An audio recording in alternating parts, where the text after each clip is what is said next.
Louvado seja o nosso Deus.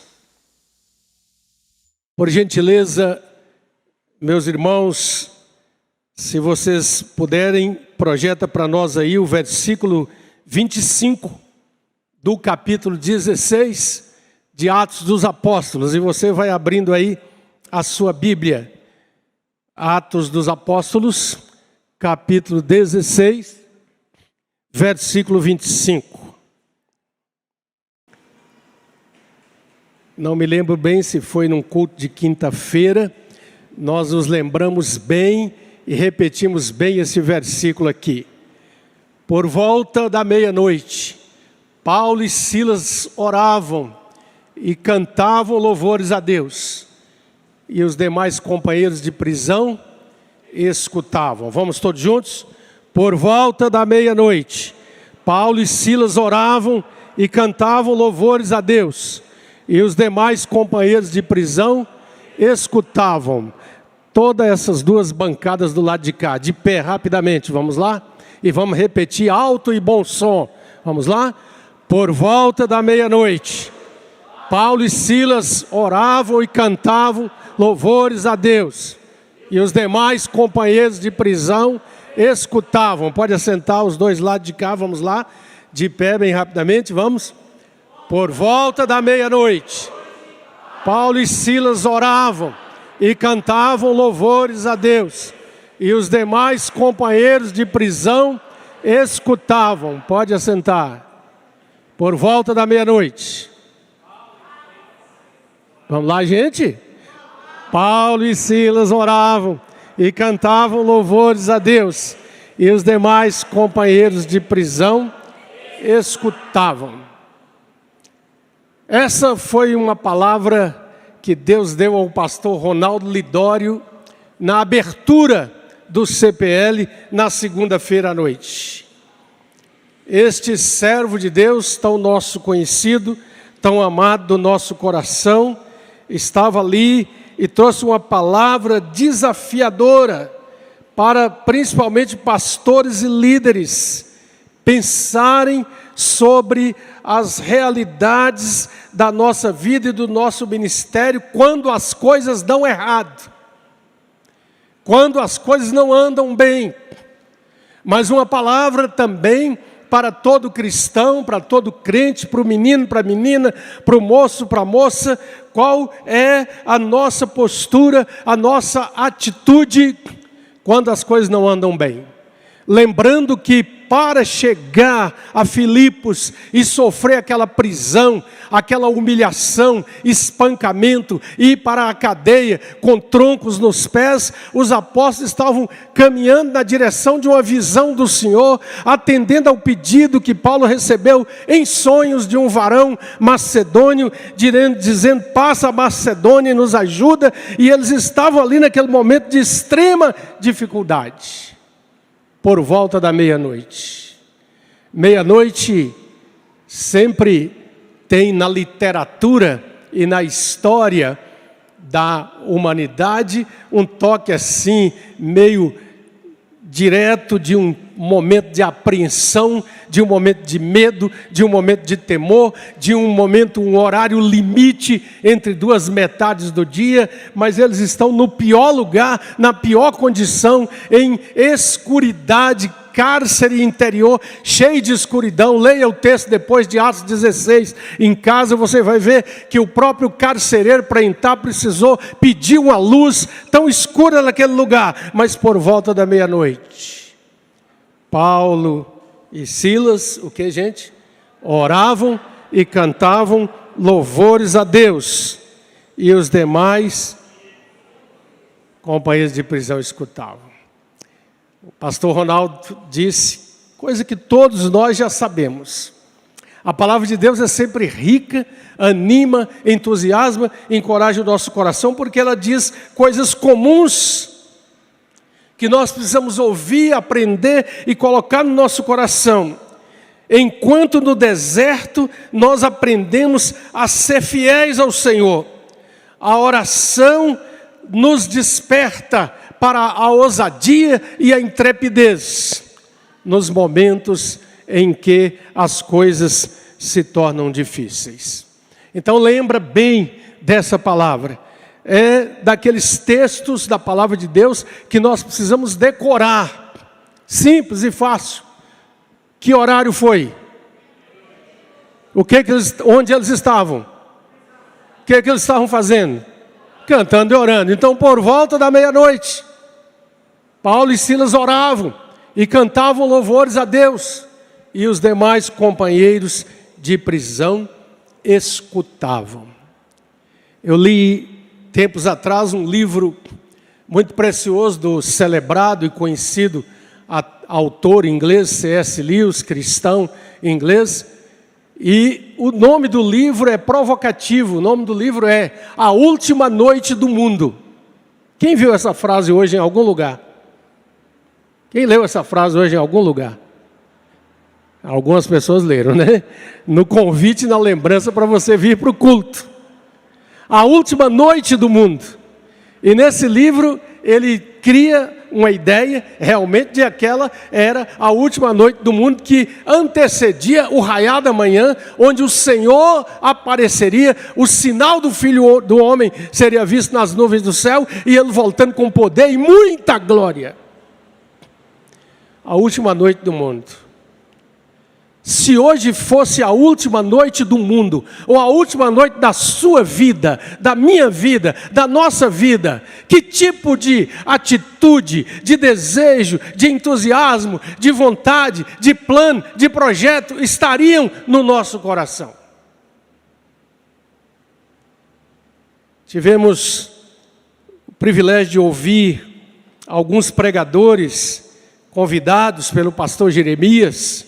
Por exemplo, ouvimos o pastor Rafael Abdala, um menino. A gente, depois que os cabelos embranquecem, pode usar essa expressão. Um menino de 27 anos, Fred. 27 anos. Advogado de sucesso em Guarapari. Daquele menino prodígio, que rapidamente faz o curso, atropela as séries, termina o curso antes da idade de qualquer outro, advogado prodígio, começando a ganhar dinheiro, e o Senhor o chamou, de repente, para o ministério, Rafael Abdala. E esse rapaz trouxe ânimo, entusiasmo, encorajamento ao nosso coração, pela maneira apaixonada com que ele prega o Evangelho. E o que tem acontecido naquela cidade tem sido reportado como um grande mover de Deus. Tivemos o privilégio de ouvir o bispo Carlos Damasceno, de uma igreja, esse agora com 40 anos de idade, uma igreja plantada há menos de 6 anos, no bairro Carlos Prates, em Belo Horizonte. E esse irmão, vindo lá de Brasília, ele disse, chegando, Deus deu a direção para ir para aquele bairro, para ir para aquele lugar, e ali plantar a igreja, com uma visão renovada, disposta a alcançar as pessoas. E ele disse que começa a conversar com as pessoas, crentes, alguns que moravam ali, e disseram para ele, pastor, esse bairro não dá. Esse povo aqui é supersticioso até não poder mais. Ele é um povo religioso. Ele falou, é mesmo? Conta mais para mim. Esse bairro é cheio de misticismo. Aqui tem vários lugares onde há cultos demoníacos mesmo, e invocação de espírito e tudo mais. Então esse povo é muito místico. Ele diz, é místico. Conta mais para mim, o que mais? Esse bairro, pastor, é cemitério de igrejas e acabador de carreira de pastores. Ele disse, é mesmo. E a pessoa foi narrando as coisas. E ele então disse que pegou toda aquela informação, chamou o grupo que estava com ele para plantar a igreja, colocaram-se de joelhos, foram para a oração e entenderam, então é aqui. O povo é religioso, precisa conhecer a palavra verdadeira de Deus. O povo crê no sobrenatural, invoca o que é místico. Então esse povo precisa saber que um dia Deus enviou seu Filho ao mundo para salvar os pecadores e que Ele é poderoso para fazer a obra do Evangelho germinar no coração. Aqui foi cemitério de igrejas, igrejas abriram e fecharam. Vamos orar, vamos pedir a Deus que a gente entre aqui para levar a mensagem de esperança e depender somente do Senhor. Não depender de nossos recursos, não depender de achar que nós somos capazes de fazer coisa nenhuma. Se é dessa maneira, mais do que nunca nós precisamos aqui não dar um passo sequer sem buscar a graça, a direção de Deus e a proteção de Deus. E meus irmãos, que coisas extraordinárias Deus tem feito usando aquela igreja ali. É claro que tem outras igrejas pregando o Evangelho, como ele mesmo disse. É claro que ali, ao longo dos anos, tem havido vários tipos de semeadura, mas eles entraram ali com essa visão de mostrar para o povo que a igreja está presente no bairro para levar a mensagem da alegria, da paz, da salvação, do renovo de vida. E fizeram umas coisas extraordinárias ali, viu? Em uma outra ocasião, eu posso compartilhar mais com os irmãos, mas iniciativas maravilhosas de demonstrar o amor de Deus para aquele povo. Só uma delas, a igreja toda se mobilizou, meninos, meninas, crianças, jovens, e entre 2 horas e 4 horas da manhã, andando pelas ruas do bairro, orando, clamando pelas famílias, e prepararam milhares de coraçõezinhos, balão em forma de coração, com uma mensagem de amor, e colocado na porta das casas, dos prédios, nas árvores, nas praças. E quando as pessoas despertaram de manhã, estavam vendo aquelas mensagens e recebendo aquelas mensagens, foi um impacto tremendo na vida dos corações. Eu vi alguns depoimentos, a televisão foi lá filmar. Olha, nesse mundo de tanto ódio, tanta coisa, essa mensagem de amor, alguém se importou, eu acordei e recebi na porta. E então as pessoas foram sentindo o amor prático, presente da igreja. Hoje é uma igreja que já tem 1.600 membros. Porque Deus se move quando nós entendemos, amados, que o Senhor nos chama para testemunhar o poder do Evangelho no mundo que está destituído absolutamente da verdadeira esperança. Eu quero que você volte para Atos, capítulo 8. Capítulo 8 de Atos dos Apóstolos.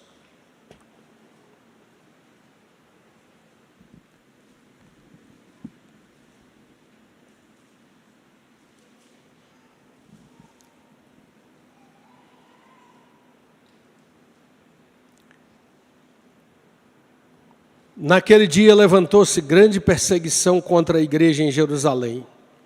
E todos, exceto os apóstolos, foram dispersos pelas regiões da Judéia e Samaria. Alguns homens piedosos sepultaram Estevão e fizeram um grande pranto sobre ele. Saulo, porém, assolava a igreja, entrando pelas casas e arrastando homens e mulheres, encerrava-os no cárcere. Entre mentes, leia comigo o verso 4, entre mentes, os que foram dispersos iam por toda parte pregando a palavra. Os que foram dispersos,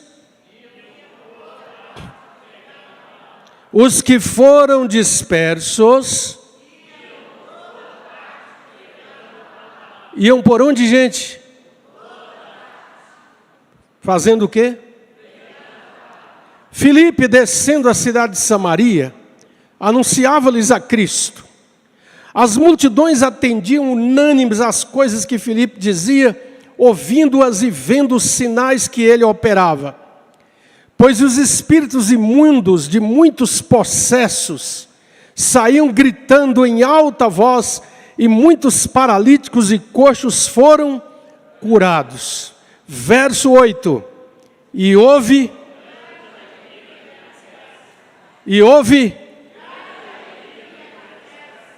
Então vamos por fileira. E houve.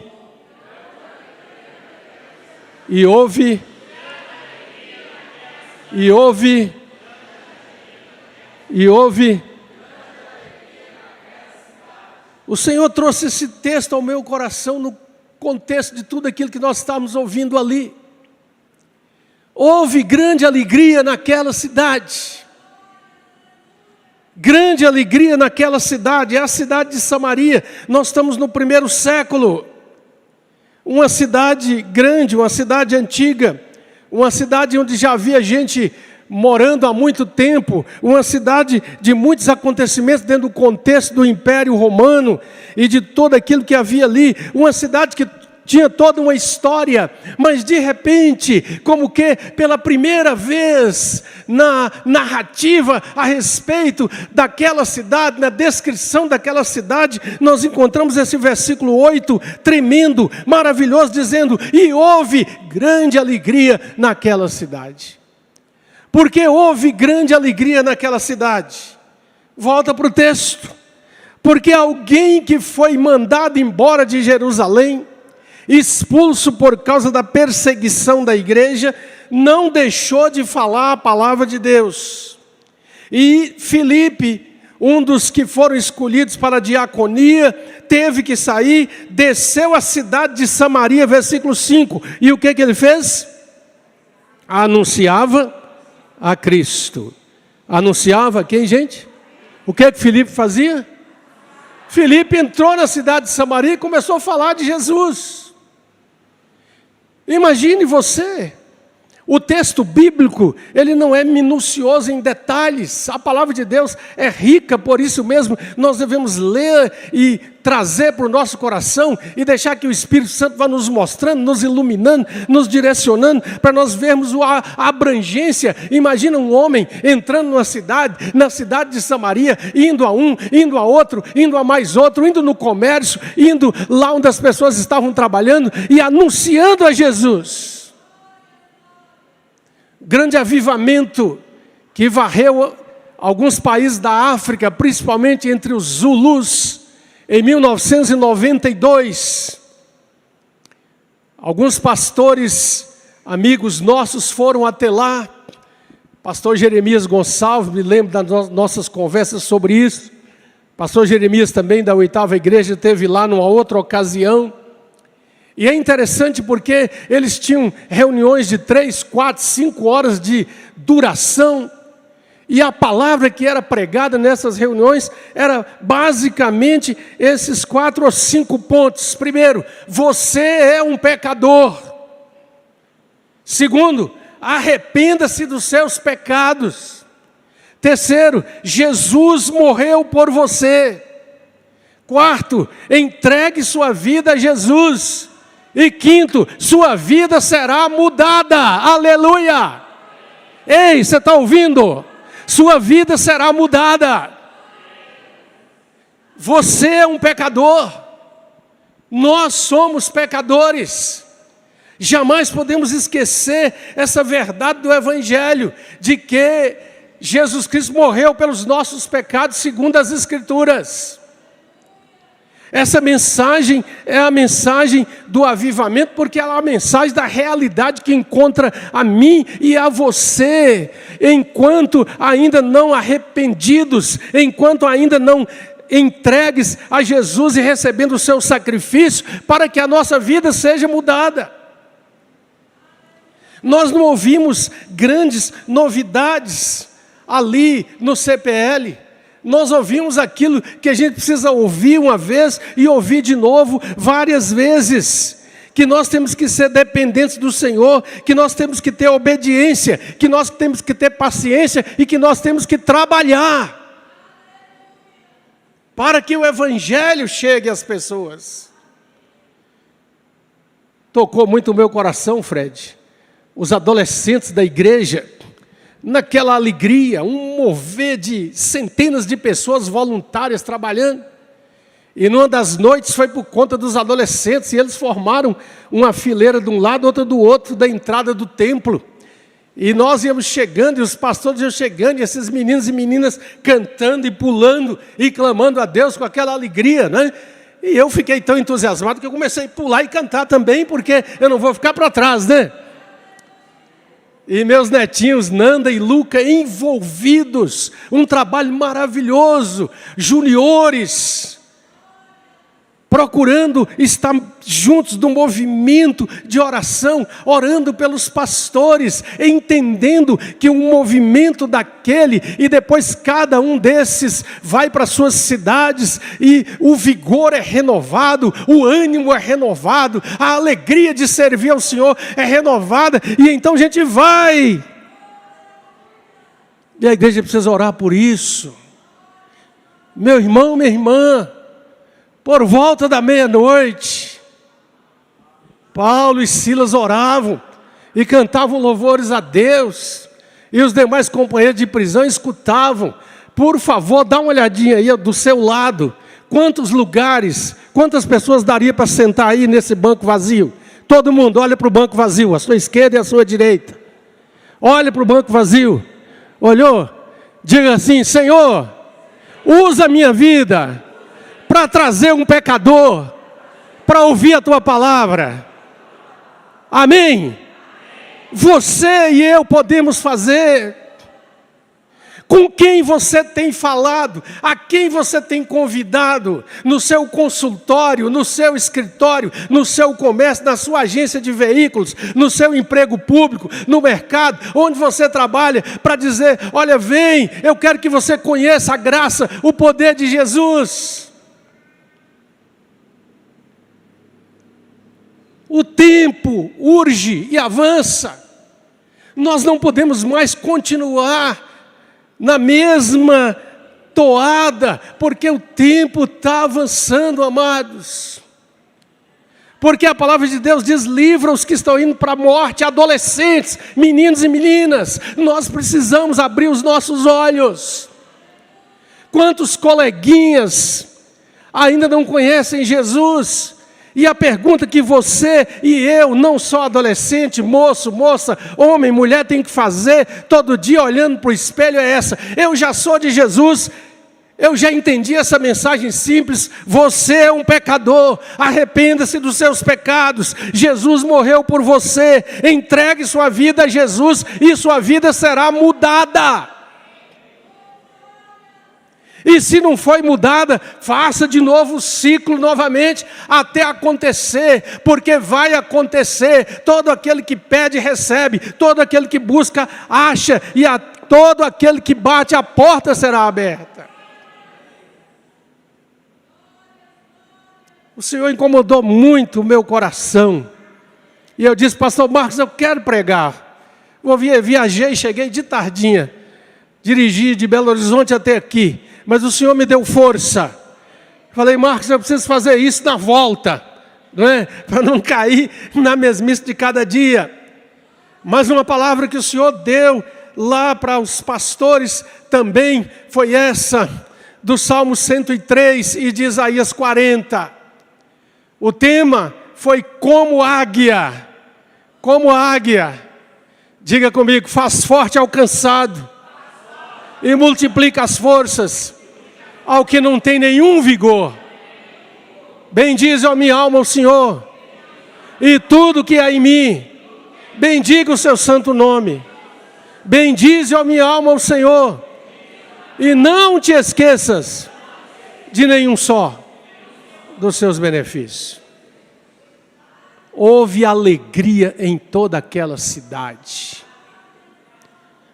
Pelo amor de Jesus Cristo, Senhor, meu irmão, minha irmã, pastor, presbítero, diácono, evangelista, olha aqui para mim, pelo amor de Jesus, ande pelas ruas e peça ao Espírito Santo: eu estou no meio, eu também quero fazer isso, e ouça o gemido da tristeza. Passe pelos lugares luxuosos dessa cidade. e também pelas favelas, e ouça o gemido daqueles que só têm dinheiro, só têm poder, só buscam coisas. Lembre-se de que a pessoa sem Cristo é uma tragédia, é uma ruína, caminha para a morte. E Jesus Cristo, o Filho de Deus, veio para trazer vida. A igreja tem a mensagem. A igreja tem a mensagem. Você e eu temos a mensagem de vida, a mensagem de vida.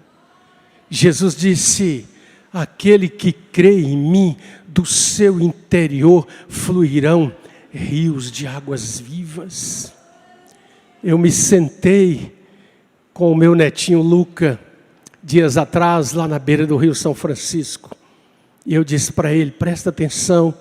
O priminho dele junto, olha para esse rio, olha para a margem, que está difícil de enxergar do outro lado. Vai lá na Serra da Canastra, onde o rio nasce.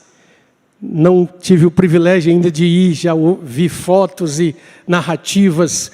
Aquela água que começa a brotar de dentro das pedras, aquela água que é um verdadeiro milagre de Deus, que começa vindo do minadouro e borbulhar, e vai borbulhando, e vai aumentando, e vai caminhando, e vai recebendo outros afluentes, e vai caminhando até se tornar um rio, o rio de Deus, que Ezequiel viu, o rio que primeiro trazia água até os tornozelos, e ele podia andar, água até os joelhos, e ele podia andar, e de repente o anjo está dizendo: vai mais, e de repente as águas chegam aqui nos seus ombros, e agora ele não pode mais andar com suas próprias forças, ele precisa deixar-se levar pelo rio de Deus. A igreja de Cristo precisa estar no rio de Deus, para que o rio de Deus entre na miséria desse mundo, nos lugares da injustiça, da maldade, do pecado, da exploração, e leve a mensagem que transforma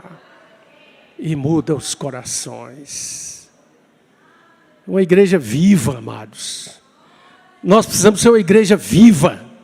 Tira esse preconceito do seu coração. Grita aleluia como a irmã Cidinha grita. Diga glória a Deus. Vibre com a certeza de que Deus está presente. Glorifique o Senhor da vida. Receba o que Deus tem para você.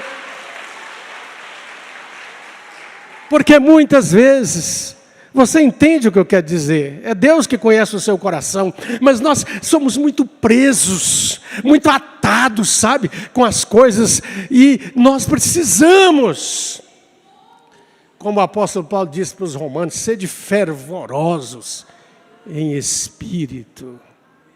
Em espírito. Você é um pecador. Arrependa-se dos seus pecados.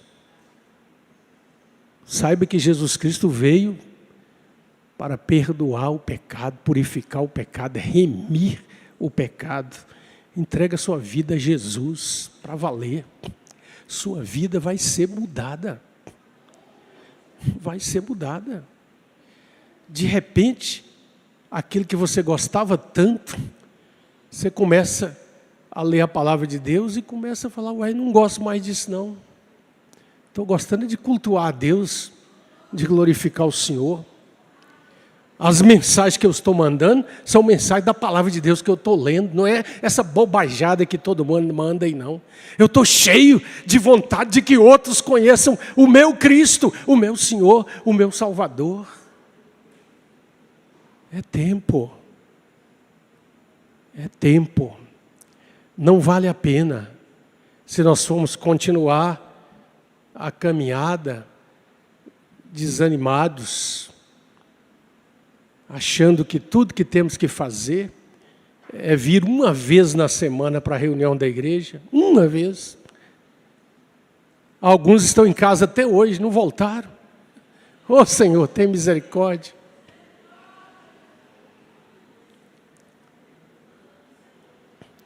Mas o Senhor nos chama para conhecer algo maravilhoso.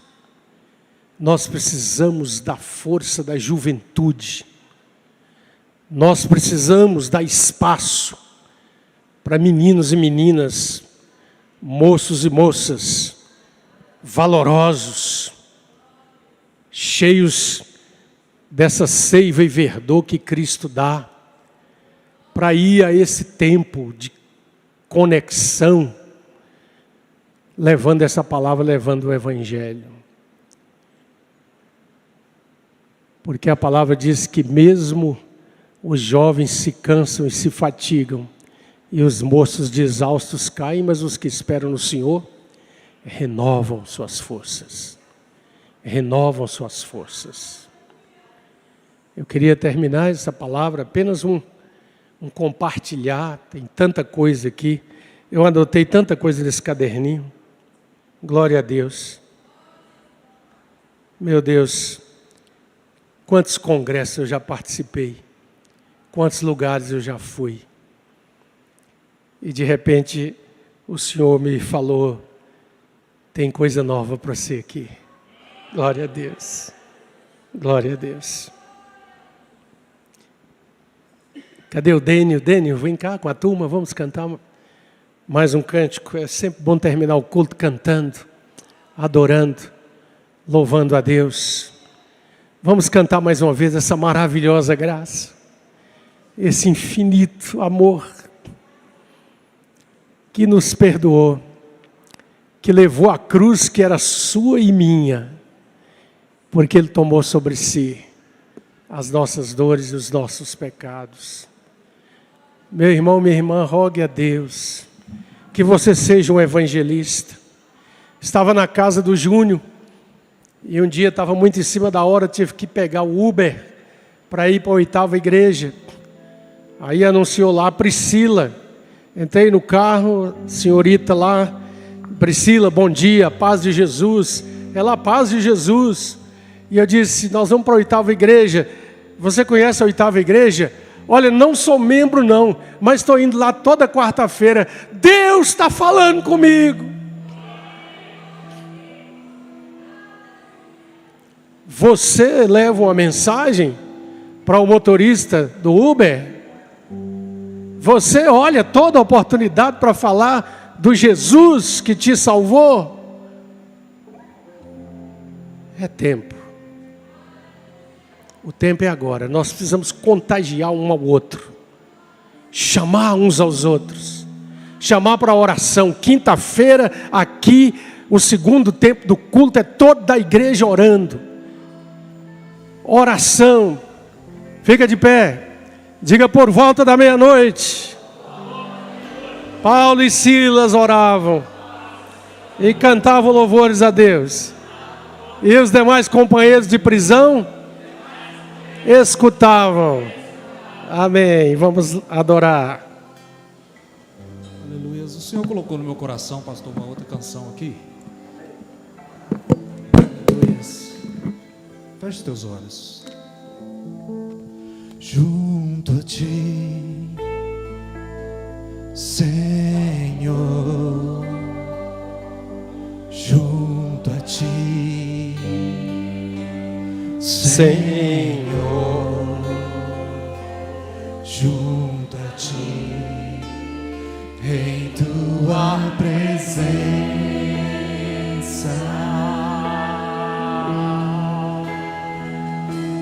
junto a ti,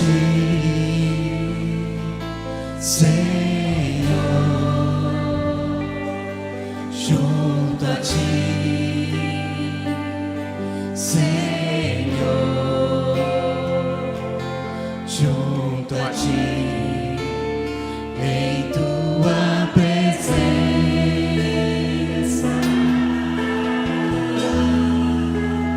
quero ser um vaso em tuas mãos, pra te exaltar e adorar. Vem moldar o meu coração e todo o meu ser. Aleluia. Santo, santo. queremos, Jesus. Quero mais, Senhor, muito mais, Senhor. Eu quero mais de tua presença.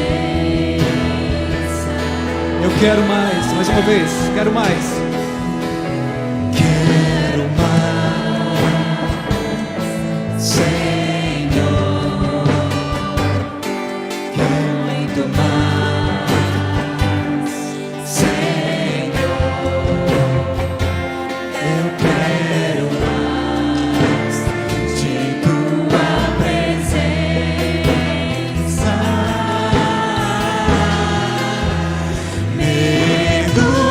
Mergulhar no rio de amor e me embriagar do teu poder, transbordar nas águas do louvor e me aconchegar, te conhecer. Mergulhar no rio de amor e me embriagar com teu poder. Eu quero transbordar nas águas do louvor, em ti me aconchegar, te conhecer.